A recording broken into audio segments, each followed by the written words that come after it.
Jam digital yang ada kat belakang aku ni, sebenarnya jam ni dia bukan tunjuk timing tau, waktu yang sekarang. Dia sebenarnya tunjuk berapa lama aku duduk dekat meja ni untuk buat kerja. So dia tunjuk macam ni aku baru duduk ni, baru buat kerja, baru nak, sebenarnya tadi aku dah record tempat lain tapi ni baru aku nak duduk sini, nak transfer file apa semua, dah 22 minit.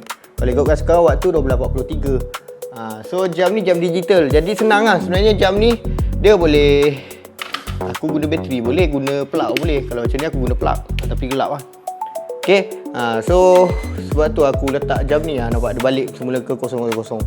Jadi cantik jam ni sebenarnya kalau nak letak ruang tamu pun cantik. Tapi macam aku, kegunaan aku letak kat meja aku sebagai timer aku. Jadi aku tahu dah berapa lama aku buat kerja, dah sejam ke 2 jam ke. So dia akan tunjuk kat situ. Okay, so kalau korang nak dapatkan jam macam ni, menarik kan. Korang nak letak dekat atas meja, kalau macam kedai ada kaunter apa, letak jam macam ni, cantik tau sebenarnya. Okay, so nak dapatkan jam ni, tengok je kat bawah.